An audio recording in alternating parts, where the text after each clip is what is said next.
तो आइए बच्चों, आज हम लोग 19/2/2022 के तृतीय पाली में पूछे गए हिंदी के प्रश्नों पर चर्चा करेंगे। जैसा कि आप पहला प्रश्न देख रहे हैं, लिखा है कि इनमें से कौन सा वाक्य अशुद्ध है। प्रश्न में क्या पूछ रहा है? इनमें से कौन सा वाक्य अशुद्ध है। यानी कि आपको अशुद्ध निकालना है। मतलब ये हुआ कि 3 सेंटेंस जो होगा, 3 ऑप्शन जो होगा वो क्या होगा? शुद्ध होगा, और एक ऑप्शन जो होगा वो क्या होगा? गलत होगा। तो आइए, आपका पहला ऑप्शन है, आपके प्रश्न का उत्तर मेरे पास नहीं है। आपके प्रश्न का उत्तर मेरे पास नहीं है, ये सेंटेंस बिल्कुल शुद्ध है, यानी कि सही है। ऑप्शन बी में है, हमारे देश के लोग मेहनती हैं, ये भी क्या है? सही है। ठीक है। ऑप्शन सी है, गले में गुलामी की बेड़ियां पड़ी रही। अब पहले एक चीज़ जानिए, गला का मतलब तो समझते हैं कि ये गला हुआ। गुलामी मतलब समझते हैं? नहीं, गुलामी का मतलब किसी के अंदर में रह के काम, मतलब किसी के अंदर में रहना। जैसे हम लोग पहले किसके अंदर में थे? 1947 से पहले हम लोग किसके अंदर में थे? अंग्रेज के अंदर में थे। तो उसी तरह से इसका मतलब आप गुलाम थे। अगर आप कोई कुत्ता को पालते हैं तो उस कुत्ता को आप बेड़िया में बना, मतलब जंजीर में रखते हैं ना आप, तो वो इसका मतलब कुत्ता आपका क्या रहता है? गुलाम रहता है। और आजकल इसका सबसे बेस्ट उदाहरण है कि आजकल लोग जोरू का गुलाम है। मतलब जोरू जो कहता है वो लोग करता है। बात समझ में आ रहा है? ऐसा सोच लीजिए, मान लीजिए ये जोरू है, तो इसका मतलब है कि हम गुलाम बन के रहेंगे। बात समझ में आ रहा है? तो ये बात है। तो अभी का समय वही चल रहा है, इससे बड़ा उदाहरण और कुछ भी नहीं है। ठीक है। तो जोरू का गुलाम बन के रहूँगा, ये गाना सुने कि नहीं? जोरू का गुलाम बन के रहूँगा, ये गाना है। ठीक है। तो गुलाम मतलब समझ गए, किसी के अंदर में रहना। अब दूसरा चीज़ जानिए, बेड़िया। ये बेड़िया का मतलब क्या होता है? जंजीर। लिखना है तो लिख लीजिए, बेड़िया का मतलब होता है जंजीर। क्या होता है? जंजीर। तो गले में गुलामी की बेड़िया पड़ी रही। तो बेड़िया मतलब समझ गए, बेड़िया मतलब क्या होता है? जंजीर। अब एक बात बताइए, आप लोग मूवी देखे होंगे, क्रांति मूवी देखे हैं आप लोग? क्रांति मूवी में ये जो गाना है, अब आज से वादा रहा हम मिलेंगे हर एक मोड़ पर। ठीक है, ये वाला गाना सुने हैं? तो उस समय ही ये एक गाना होता है, अंग्रेज दारू पीता रहता है और ये जो हीरो रहते हैं उनको बेड़ियां लगी हुई होती है। कौन सब देखें? पहले ये बताइए, देखें कि नहीं आप लोग? तो बेड़ियां कहाँ पर लगी होती है? गला में, हाथ में, पैर में, कहाँ पर लगी होती है? पैर में। ठीक है। तो ये आपको मुख्य रूप से जंजीर जो लगता है वो आपको ऐसे करके, ठीक है, तो कहाँ पर लगता है? इसे हाथ में लगता है। गला में तो नहीं कभी देखे आप लोग, इसलिए याद रखिए, इसीलिए ये सेंटेंस गलत है। गले में गुलामी की बेड़ियां पड़ी रही, ये गलत है। यहाँ पर क्या होता? हाथों में गुलामी की बेड़ियां पड़ी रही। अब समझ में आ गया? बेड़िया मतलब जंजीर। ठीक है। अगला है, दंगे में गोलियों की बौछार हो गई। दंगा मतलब बताइए? लड़ाई झगड़ा। दंगे में गोलियों की क्या हो गई? बौछार हो गई। तो बताइए, ये सेंटेंस सही है? बिल्कुल सही है। तो लिखना है तो लिख लीजिए कि दंगा का मतलब होता है आपको लड़ाई होता है। आपका सेकंड क्वेश्चन है, निम्नलिखित पंक्ति किस रस का उदाहरण है? यानी कि नीचे जो दिया गया है आपको इसको पढ़ना है, और इसको पढ़ने से आपको स्पष्ट हो जाएगा कि इसमें कौन सा रस है। ठीक है। इसमें देखिए, रस वाला में पकड़ने के लिए ना आपको सेंटेंस को पढ़ने के बाद उसका भाव समझना है। क्या समझना है? भाव। जैसे अभी ये गीत चल रहा है, निर्गुण चल रहा है। निर्गुण सुनने से आपको क्या भाव मन में आया?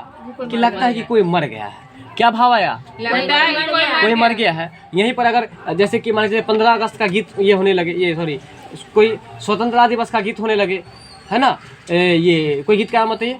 ऐ मेरे वतन के लोगों, नहीं, इंसाफ की डगर पे और बच्चे मन के सच्चे। नहीं, ये इंसाफ की डगर पे चलो, बच्चों दिखाओ चल के इंसाफ की डगर पे, है कि नहीं? तो कहने का मतलब ये है कि ये गाना अगर कहीं बजता है तो इस भाव से आप क्या पकड़ लेते हैं? कि लगता है कि देशभक्ति गीत गा रहा है, आज लगता है कि देश पर्व है।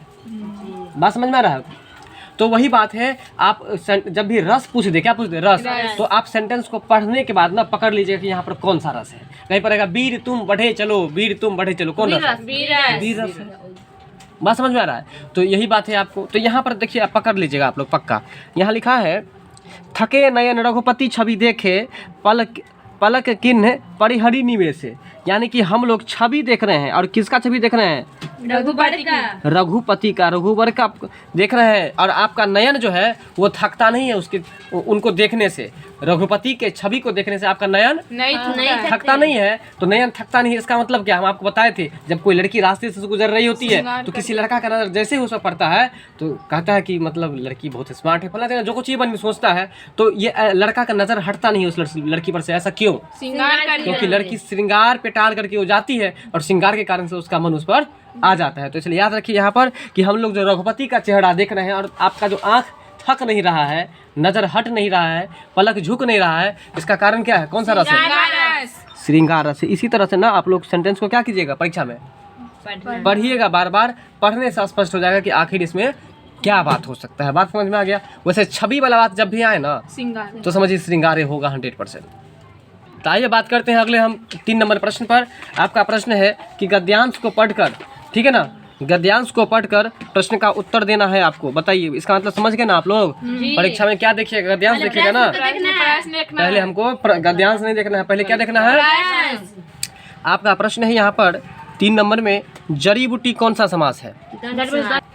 तो यहाँ पर ये जो भारत माता को हम नमन करते हैं और उत्तर में हिमालय, ये सब आपको हम दूसरे सेट में बहुत अच्छा से करवा चुके हैं और इसके बारे में आप समझिए कि पहले इसके प्रश्न पर हम लोग जाएंगे। तो चलते हैं इसके प्रश्न पर। चलिए, यहाँ है प्रश्न आपका कि जड़ी बूटी कौन समास है। ठीक है, जड़ी बूटी कौन समास है? अब देखिए, आपको पता होगा कि द्वंद्व समास पकड़ने का ट्रिक क्या है, बताइए।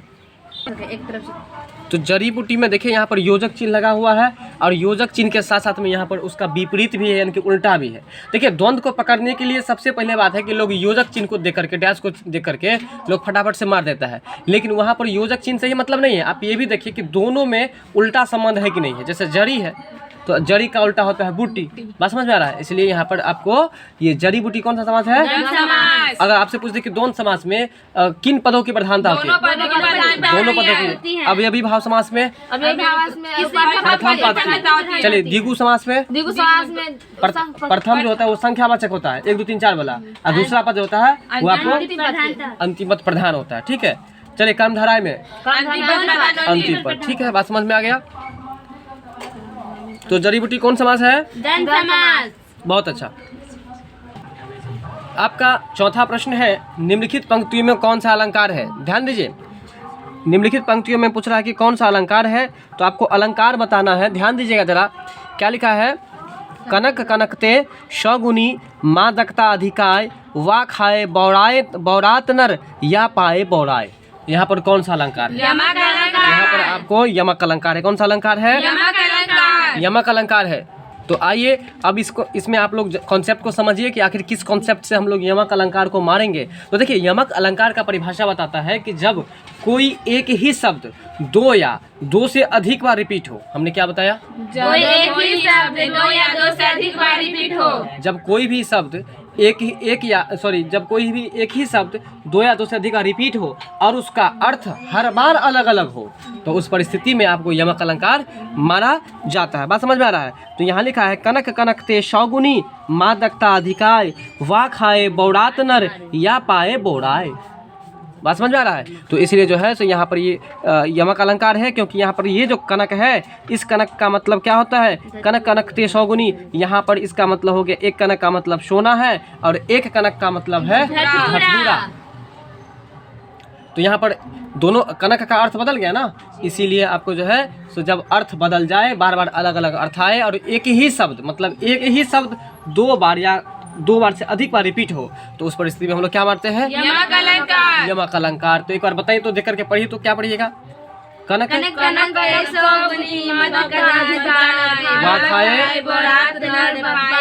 बौरात। ठीक, कौन सा अलंकार है? चलिए, अगला प्रश्न है आपका, यशोदा।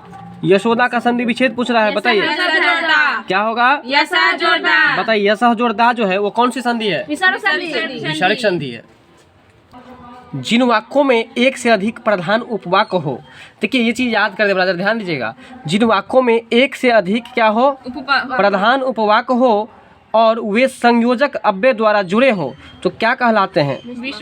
ये आपके लिए VVI कहा जा सकता है, क्योंकि ये आपको परिभाषा है और परिभाषा देख ही रहे हैं आप लोग कि कितना अधिक मात्रा में पूछा जा रहा है। इसलिए खास तौर पर जो परिभाषा आप लोगों को सामने आए उसको रटने की कोशिश कीजिएगा। तो रटिए एक बार मेरे साथ फटाफट से, जल्दी से।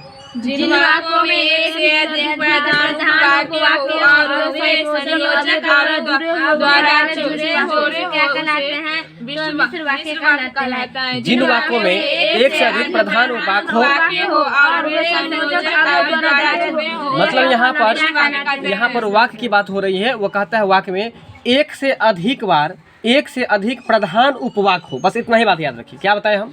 एक से अधिक प्रधान उपवाक हो। बोलिए, एक से अधिक प्रधान, फिर से रिपीट कीजिए। एक से अधिक प्रधान वाक्य हो। फिर बोलिए, एक से अधिक प्रधान वाक्य हो। हाँ, अब ये उपवाक कहाँ पर हो? तो वाक्य में। कहाँ पर? वाक्य में। अब ऐसे बोलिए, जिन वाक्यों में एक से अधिक प्रधान उपवाक हो, जिन वाक्यों में एक से अधिक प्रधान वाक्य हो, और वे संयोजक अव्यय द्वारा जुड़े हो। संयोजक अव्यय द्वारा जुड़े हो। फिर से बताइए।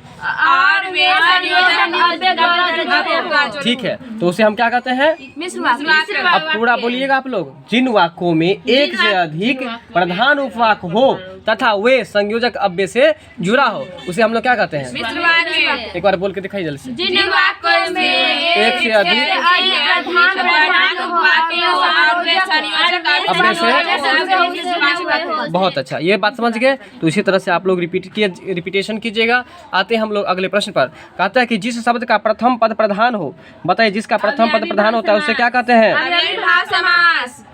चलिए, तो जिस शब्द का प्रथम पद प्रधान हो उसे हम लोग अवयवी भाव समास कहते हैं। हालांकि यहाँ पर ऑप्शन एक भी नहीं दिया है, मतलब एक भी ऑप्शन सही नहीं है।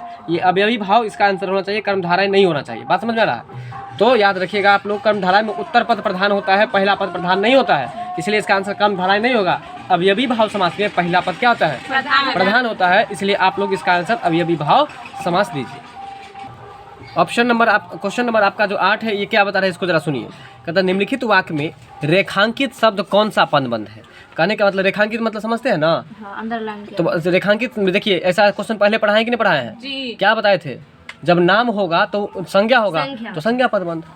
नहीं समझ में आया? प्रश्न पर ध्यान दीजिए। कह रहा है कि निम्नलिखित वाक्य में रेखांकित शब्द कौन सा पदबंध है? रेखांकित शब्द में, यहाँ पर में डाल दीजिए सभी लोग। रेखांकित शब्द में कौन सा पदबंध है? तो यहाँ पर आपको कौन सा पदबंध है भाई? और ये रेखांकित वर्ड कौन सा है? सो देखिए, सीता की छोटी बहन रीता कल आई थी। बताइए, तो रीता क्या है? संज्ञा है ना। इस अंडरलाइन वाले को कह रहा है आपको बताने के लिए कौन पदबंध है, तो रीता क्या है? संज्ञा है। इसलिए यहाँ पर कौन सा पदबंध? आपका आंसर हो गया। और ये प्रश्न वैसे रिपीटेशन भी है, पीछे के क्लास में बहुत अच्छा से समझाए हुए थे।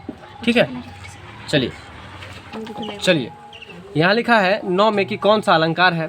ठीक है, तो देखिए निम्नलिखित पंक्ति में कौन सा अलंकार है, पंक्ति को पढ़ के तब फिर पता चल जाएगा। लिखा है न खुदा ही मिला न विशाले सनम, ना इधर के रहे ना उधर के रहे। कौन सा अलंकार है? वैसे भी नहीं पूरा लगा हुआ है ना, तो नहीं जो लगा हुआ है तो ये विरोध का बात हो रहा है। ना इधर का रहा ना उधर का रहा, विरोधी वाला बात हो गया, इसलिए आपको हो गया विरोधाभास अलंकार। ठीक है, ये भी आपको रिपीटेशन है। चलिए 10 नंबर में है जिसकी तुलना या समता किसी दूसरी वस्तु से की जाती है तो उसे हम लोग उपमा अलंकार कहते हैं। ये आपको परिभाषा है, ध्यान दीजिए। जैसे हम लोग बोलते हैं कि आपका मुख उनके जैसा है ना, राम का मुख लक्ष्मण के जैसा है, तो हम लोग दो वस्तुओं के बीच में क्या कर रहे हैं? तुलना कर रहे हैं ना। तो जब तुलना करते हैं उसको कहता है उपमा। क्या कहता है? उपमा अलंकार कहता है। ध्यान से देख लीजिए। आप लोग एक क्वेश्चन पढ़े होंगे ना कि समान, आप पढ़े ना, समान धर्म वाला कौन सा अलंकार होता है? ये चीज़ अभी ये बात क्लियर हो रहा है। आप जो बोलते हैं कि मेरा साइकिल ना उसके साइकिल के जैसे ही है, आप ऐसा कब बोलते हैं? जब उसका साइकिल आपका साइकिल दोनों मिलता है, यानी कि समान धर्म हो गया ना दोनों का। तो समान धर्म वाला या तुलना वाला कौन सा अलंकार होगा? कॉन्सेप्ट क्लियर हुआ कि नहीं? वही बात है, जिसकी तुलना या समता वाला बात जैसे आ जाए, तुलना या समता जैसे आ जाए तो उपमा अलंकार। इसको बहुत बढ़िया से समझा भी दिया आप लोगों को, समझे कि नहीं समझे ये बात? ठीक है, तो किसी दूसरी वस्तु से की जाती है तो अलंकार में उस तत्व को क्या कहते हैं? उसे हम उपमा अलंकार कहते हैं। ठीक है, अगला प्रश्न है आपका नायक। और बताइए, नायक और गायक पढ़ा दिए थे, पावक भी पढ़ाए थे। नायक का सन्निविष्ट क्या होगा? इसमें ट्रिक क्या दिए थे पता है? दो पैर नायक मतलब बोले थे गायक, और गायक सब जो ऑर्केस्ट्रा में लड़की सब आती है तो उसको गई कह के बोलेगा ना, ठीक है। इसलिए गई, तो गई मतलब नई यहाँ पर, और नई के बाद हो गया आपको अक, नई जोर अक। इसलिए बताइए नायक, ठीक है। नायक, नायक का संधि विच्छेद क्या होगा? नए जोर अक हो जाएगा। चलिए, निम्नलिखित में से कौन सा शब्द है जो समूहवाचक का उदाहरण नहीं? ध्यान दीजिए, पहले इसके लिए समूहवाचक को जानिए। समूहवाचक संज्ञा किसे कहते हैं बताइए आप लोग? जहाँ पर एक ही शब्द, एक ही वस्तु का या एक ही वस्तु का या एक ही चीज का, जहाँ पर जो है आपको एक से अधिक हो, है ना, एक से जब अधिक हो, ग्रुपिंग हो उसका, तो हम वहाँ पर क्या, उसको क्या कहते हैं? समूहवाचक। जैसे हम लोग बोलते हैं गुच्छा, तो गुच्छा कब बोलते हैं? जब एक ही चीज रहता है ना, जैसे कि अंगूर का गुच्छा है तो एक ही, मतलब एक ही फल हुआ, फल तो एक ही हुआ, लेकिन उसी का जो बहुत सारा संख्या रहता है, इसलिए उसको हम क्या कहते हैं? गुच्छा कहते हैं। हम बोलते हैं झुंड। झुंड क्या? कुत्तों का झुंड जैसे हुआ, समूह रहता है ना कुत्तों का, नहीं समझ में आया? तो उसी तरह से कहा कि इसमें समूहवाचक संख्या कौन, समूहवाचक संज्ञा कौन नहीं है? तो देखिए, दल है समूहवाचक, दल है, क्योंकि दल का मतलब ये होता है कि उस टीम में, मान के लिए क्रिकेट का टीम जो हुआ, टीम का हिंदी होता है दल।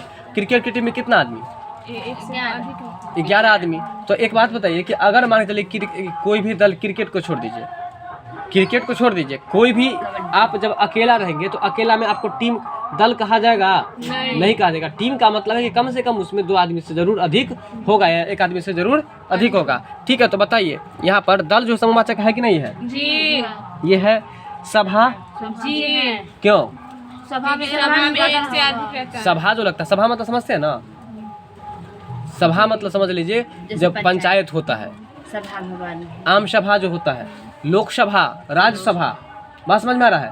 तो ये सभा में एक आदमी बैठेगा? नहीं, एक आदमी बातचीत होता है, बहुत आदमी ना, तो जब बहुत आदमियों का समूह हो गया तो इसलिए समूहवाचक संज्ञा है कि नहीं है? जी। बिल्कुल है। अच्छा, गिरोह, गिरोह मतलब बताइए।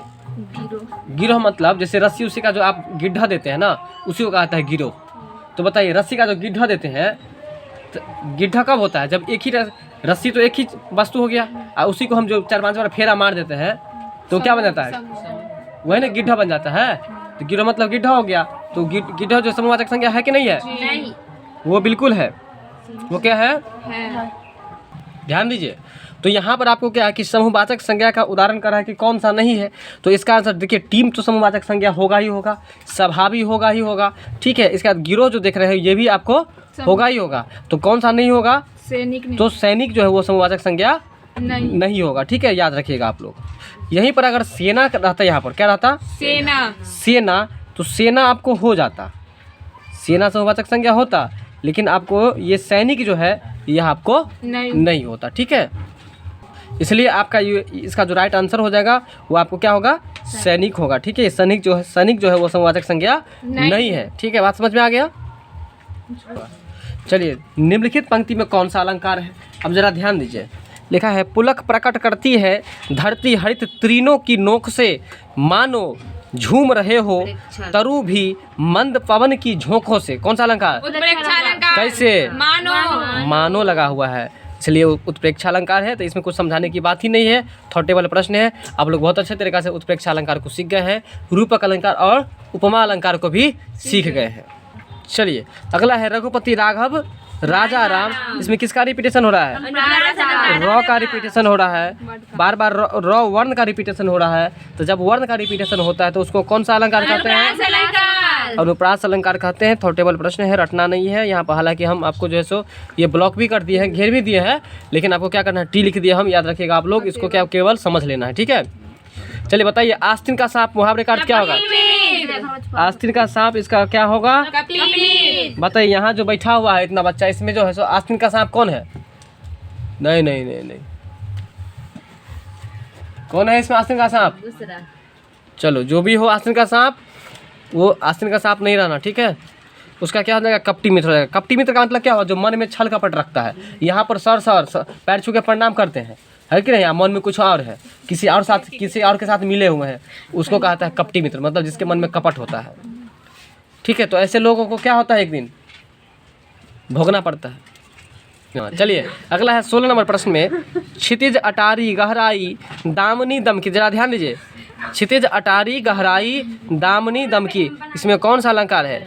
यहाँ पर आपको जो है सो रूपक अलंकार है, आप इसको याद रखिएगा। अगर इसमें कोई कॉन्सेप्ट नहीं आ रहा है, ठीक है, तो यहाँ पर आपको रूपक अलंकार है, ये आपको थॉटेबल प्रश्न है, इसको 1-2 बार पढ़ करके छोड़ देना है इसको, ठीक है। चलते हैं अगले प्रश्न पर।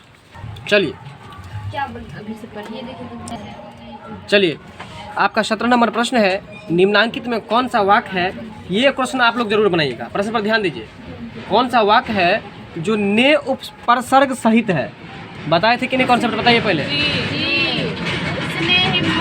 इसमें कॉन्सेप्ट क्या बताए थे कि सेंटेंस को पढ़ के देखिएगा, जैसे ने परसर्ग बोला तो ने किस में लगा हुआ है। अगर यहाँ पर में रहता तो आप में वाला ढूंढते, बात समझ में आ रहा है कि नहीं। इसलिए उसने हिम्मत नहीं हारी, यहाँ पर देखिए उसने में ने लगा हुआ है, इसलिए आपको ने परसर्ग वाला हो गया। देखिए बच्चे में लगा है नहीं, वह में नहीं, किसान में नहीं। इसलिए आपको ये सब ऑप्शन नहीं होगा, ऑप्शन ए इसका आंसर हो जाएगा। बात समझ में आया कि नहीं। चलिए ध्यान दीजिए, 18 नंबर प्रश्न में है कि कौन सा वाक्य अशुद्ध है। कौन सा वाक्य अशुद्ध है, तो ऑप्शन ए में है, बिना पैसे के कभी भी आदमी को सम्मान नहीं मिलता। सही है, बताइए सही है कि गलत है। सही है, बिना पैसा का किसी को सम्मान नहीं मिलता है, ये भी बात गलत है। ये सेंटेंस मतलब सेंटेंस सही है, लेकिन ये इसका अर्थ जो है ना हमको गलत लग रहा है। बिना पैसा का थोड़ी ना, सबको पैसे है तभी सम्मान मिलता है, ऐसा कुछ नहीं, गुण के कारण से सम्मान मिलता है। चलिए ऑप्शन बी में है, आज बजट पर बहस होगी, ये भी क्या है, सही है। ऑप्शन सी में है, घर पर सब कुशल है, इसका सही क्या होता है, घर में सब कुशल है। में अगर रहता तो सब सही हो जाता, लेकिन ये घर पर सब कुशल है, ये गलत है, ठीक है ना। अगला है ऑप्शन डी में, किसान ने खेत में बीज बो दिया, है ना, किसान खेत में बीज बो दिया, किसान ने खेत में बीज बो दिया है। बोया मतलब समझते हैं ना, मतलब हाँ डाल दिया, रोप दिया, ठीक है। तो ये आपको यहाँ पर सही, अशुद्ध क्या हो जाएगा आपको, घर पर सब कुशल है, ये आपको क्या है, अशुद्ध है, अशुद्ध है। तो ये बात समझ गए आप लोग, घर पर सब कुशल है, ये नहीं होता, क्या होता, घर में सब कुशल है, घर में सब कुशल है, तब वो सही हो जाता। अगला है आपका 19 नंबर, निम्न में से कौन सा वाक्य शुद्ध है, ठीक है ना। तो कौन सा शुद्ध है, देखिए ए में है, बचपन से हमने हिंदी बोली, क्या है, बचपन से हमने हिंदी बोली, बचपन से हमने हिंदी बोली। बताइए ये शुद्ध है या अशुद्ध है, अशुद्ध है। तो इसका सही क्या होगा बताइए, तो हिंदी हमने बचपन से बोली, बिल्कुल हिंदी हमने बचपन से बोली, अगर ये रहता तो ये आपको शुद्ध हो जाता। फिर अगला है आपका ऑप्शन बी में, दिनकर ने उर्वशी लिखी है, क्या लिखा है बोली, तो दिनकर ने उर्वशी लिखी है ना। तो इसका जो सही होता, इसका जो सही होता, बताइए इसका सही क्या होता, इसका सही इसका ये सही ऑलरेडी है ही, क्योंकि आपको शुद्ध ही पूछ रहा था। तो दिनकर ने उर्वशी लिखी है, ये बिल्कुल क्या है, सही है, सही है। अब चलते हैं आपको हम वह इधर उधर, ऑप्शन सी में, वह इधर उधर देखा और बोला। इसका जो सही होता आपको, वह इधर उधर देखा तब बोला, क्या सही होता, वह इधर उधर देखा तब बोला, लेकिन यहाँ पर लिख दिया है वह इधर उधर देखा और बोला, ठीक है। यानी कि और नहीं होकर के क्या होता, तब होता, और नहीं होकर के क्या होता, तब होता। फिर लिखा है राम रोटी खाया, तो बताइए इसका सही क्या होता, राम ने रोटी खाई, राम ने रोटी खाई अगर रहता तो ये आपको शुद्ध हो जाता, इसलिए यहाँ पर ये ऑप्शन गलत है। बात समझ में आ गया। तो बताइए रोटी जो है स्त्रीलिंग है कि पुल्लिंग है, रोटी स्त्रीलिंग है, विद्यालय पुस्तक सही बात है, याद रखिएगा।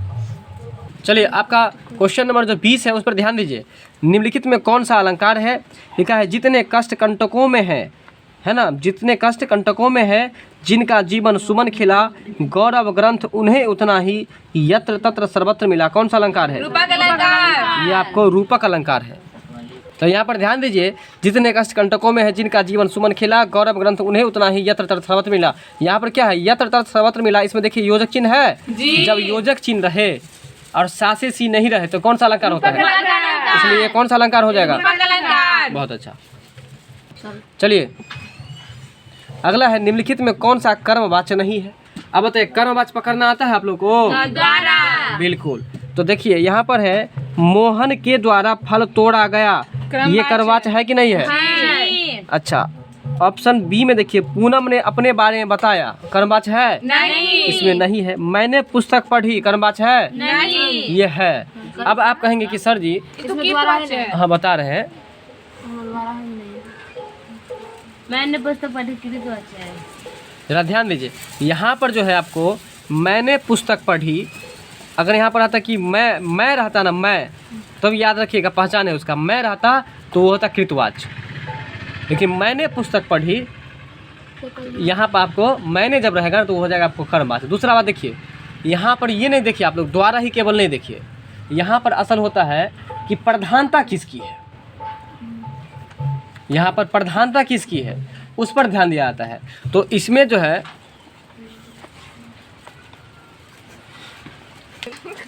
यहाँ पर है आपको मोहन के द्वारा फल तोड़ा गया, तो यहाँ पर फल तोड़ने में भूमिका किसका है, इसका है। तो यहाँ पर ये द्वारा वाला था तो आप पकड़ ही लिए कि ये आपको क्या है, तो ये कर्मवाच्य है। लेकिन यहाँ पर आपको ये देखिए, पूनम ने अपने बारे में बताया, पूनम ने अपने बारे में बताया, यहाँ पर कर्मवाच्य नहीं है। मैंने पुस्तक पढ़ी, इसमें कर्मवाच्य है। चलिए ऑप्शन डी में है, उसके द्वारा गाना गाया जाता है, ये तो ऑलरेडी कर्मवाच्य है। अब आपको सी के बारे में कन्फ्यूजन है। चलिए यहाँ पर आपको जो कन्फ्यूजन है, मैंने पुस्तक पढ़ी, ये आपको क्या है, हाँ बिल्कुल, ये भी आपको कर्मवाच्य, ये आपको कृतवाच्य है, ठीक है। ये कर्मवाच्य भाई, कृतवाच्य कहाँ है, कर्मवाच्य है, ये कर्मवाच्य। मैंने पुस्तक पढ़ी क्या है, कर्मवाच्य, ठीक है। तो आप बस ये याद रख लीजिए कि मैंने पुस्तक पढ़ी, इस तरह का सेंटेंस कोई भी आएगा ना, मैंने दिल्ली गया, मैंने पटना गई, है ना, तो इस तरह का जब भी आएगा ना तो आप क्या बनेगा, कर्मवाच्य बनेगा बस। अगला है आपको पदांत, क्या लिखा हुआ है, चलिए ध्यान दीजिए। पदांत में जो समानता पाई जाती है उसे क्या कहते हैं। देखिए पदांत में जो समानता पाई जाती है उसे क्या कहते हैं, तूक कहते हैं। तो याद रखिए, अगर कोई बच्चा मान के चलिए कि जहाँ तहाँ पाद देगा तो हम लोग उसको समझाएंगे, देखो पादने का भी तूक होता है। क्या समझाएंगे, पादने का भी तूक होता है, मतलब समय होता है, तूक दे करके लोग पादता है कि यहाँ पर पाद देंगे तो किसी को दिक्कत तो नहीं होगा। तो इसलिए याद कर लीजिए इसी ट्रिक पर आप कि पदांत में जो समानता पाई जाती है उसे क्या कहते हैं, तूक। क्या कहते हैं, देखिए कोई पाद देता है तो लोग सब फेंकता है जल्दी से थूक, तो इसलिए याद कर लीजिए पदांत में जो समानता पाई जाती है उसे क्या कहा जाता है, तो थूक से याद रख लीजिएगा, तूक। बात समझ में आ रहा है। पदांत में जो समानता पाई जाती है, इसको जल्दी से रखिए, पदांत में जो समानता पाई जाती है उसे हम लोग तूक कहते हैं। बोलिए पूरा पढ़िए ना क्वेश्चन, जो समानता पाई जाती है उसे तूक कहते हैं। फिर से पढ़िए, पदार्थ में जो समानता पाई जाती है उसे तूक कहते बिना हैं। देखे पढ़िए, पदार्थ में जो समानता पाई जाती है उसे तूक कहते हैं। बात समझ में आ गया। चलिए तो याद रखिएगा, पदांत में जो समानता पाई जाती है उसे हम लोग तूक को याद रख लीजिएगा, थूक से याद रख लीजिएगा, तूक। चलिए अगला है कि निम्नलिखित वाक्य में उद्देश्य का आपको बताने के लिए, उद्देश्य। तो बताइए उद्देश्य के बारे में बताए थे आप लोग को हम जी। जो व्यक्ति काम करेगा उसको हम लोग उद्देश्य कहेंगे, ठीक है। तो देखिए राहुल ने मन लगाकर, इसमें बताए थे ना कि जिसके बारे में कहा जाए वो उद्देश्य होता है। हाँ। तो किसके बारे में कहा जा रहा है, राहुल के बारे में, तो इसलिए राहुल वहाँ पर उद्देश्य हो जाएगा, ठीक है। और पढ़ता है, ये क्या होता, विधेय, हाँ वो विधेय हो जाता, क्या हो जाता, विधेय हो जाता, ठीक है। तो बताइए राहुल मन लगाकर पढ़ता है, इसमें उद्देश्य क्या है, राहुल। बहुत अच्छा। चलिए प्रश्न है आपका, निम्नलिखित कविता में किस प्रकार का अर्थ है, निम्नलिखित कविता में किस प्रकार का अर्थ, मतलब आपको अर्थ पूछ रहा। देखिए ऊधो तुम हो अति बड़भागी, इसके बारे में हम आप लोगों को बताए थे कि अगर कोई दुर्दिन है बेचारा, दुर्दशा उसका हो रहा है, हम लोग बोल देंगे तो बहुत भाग्यशाली है। बताए थे, बड़ा ठीक बताया कि नहीं बताए थे, वही बात है यहाँ पर। देखिए ऊधो तुम तो हो अति बड़भागी, मतलब किसी को कहते हैं कि तुम बहुत बड़भागी हो, तुम बहुत भाग्यशाली हो। तो बताइए अगर जो भाग्यशाली नहीं हो और उसको हम कहेंगे भाग्यशाली, इसका मतलब क्या, आप उसका मजाक नहीं बना रहे, तो मजाक मतलब व्यंग, ठीक है। तो इसलिए याद रख लीजिएगा यहाँ पर कौन सा अलंकार है, व्यंग्यार्थ। अगला है कनकलता, बोलिएगा जरा। देखिए कौन से कनक है, कौन से कर्मधारा है, इसलिए कनकलता में कौन सा समास है। चलिए नहीं तो देखिए कनकलता में लत्ता लगा हुआ है ना, तो आप लत्ता से क्या कीजिएगा, कोनो काम ही कीजिएगा ना, लता से काम ही नहीं कीजिएगा, इसलिए कनकलता में कौन सा समास है। चलिए जरा आप 26 नंबर प्रश्न को खूब अच्छी तरीका से समझ लीजिएगा आप लोग। देखिए लिखा है कि पुल्लिंग स्त्रीलिंग के जोड़े में कौन सा जोड़ा सही है, कह रहा है कि कौन सा जोड़ा सही है। मतलब प्रश्न ये कह रहा है कि ये जो 4 ऑप्शन दिया है इसमें आपको पुल्लिंग और स्त्रीलिंग का जोड़ा है, क्या दिया है, पुल्लिंग और स्त्रीलिंग का जोड़ा है। बात समझ में आ रहा है, पुल्लिंग और स्त्रीलिंग का जोड़ा है, इसलिए जो है सो आपको कह रहा है कि इसमें कौन सा सही है। तो देखिए दाता का दानी दिया हुआ है, सही है नहीं। दाता का क्या होता, दात्री होता, क्या होता, दात्री होता। भेड़ का क्या होता, भेड़ी। बात समझ में आ रहा है। और नेर का क्या होता, नेरी। बात समझ में आ रहा है? चलिए लेखक का क्या होगा? लेखिका होगा। तो ब्राह्मण का आपको क्या होगा? ब्राह्मण का जो है सो ब्राह्मणी होगा। तो इसलिए ये ऑप्शन ए बी सी तीनों गलत है। ठीक है, एक बार पुनः बता दीजिए आप लोग। नेर का क्या होगा? नेरी। या भेड़ का क्या होगा? भेड़ी। ठीक है, तो यहाँ पर ब्राह्मण का क्या होगा? ब्राह्मणी।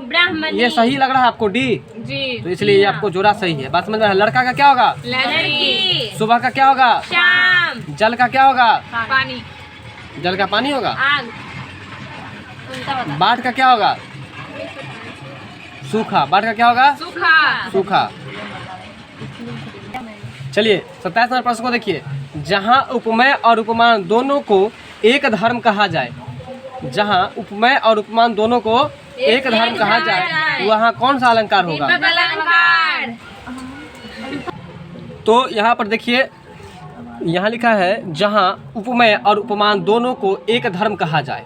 और इस चीज़ को आप लोगों को रटना पड़ेगा, फटाफट से रटिए। जहाँ पहले समझ लीजिए कैसे रटिएगा, समझ लीजिए। जहाँ उपमेय और उपमान दोनों को एक धर्म कहा जाए, रटिए इसे। जहाँ उपमेय और उपमान दोनों को एक धर्म कहा जाए, बिल्कुल अलंकार करते हैं। सही बात है। जहाँ पहले बोलिए, फिर उपमेय और उपमान दोनों को एक धर्म कहा जाए। कैसा धर्म कहा जाए? एक धर्म। हाँ, एक धर्म कहा जाए। तो वहाँ कौन सा अलंकार होगा? दीपक अलंकार होगा। रटिए इसको।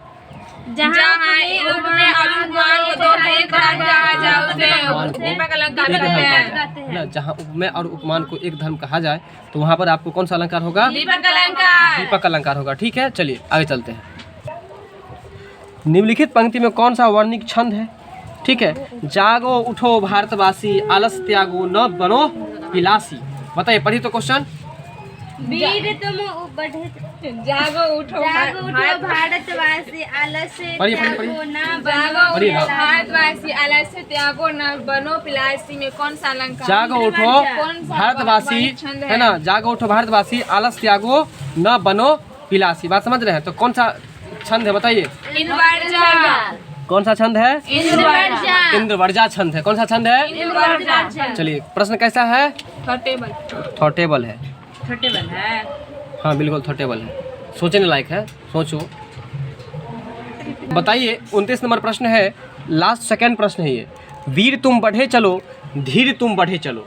बताइए, वीर तुम बढ़े चलो। पढ़िए ना प्रश्न आप लोग। वीर तुम बढ़े चलो, धीर तुम बढ़े चलो। वीर तुम बढ़े चलो, धीर तुम बढ़े चलो, है ना? तो यहाँ पर जो है तो कौन सा काव्य गुण है?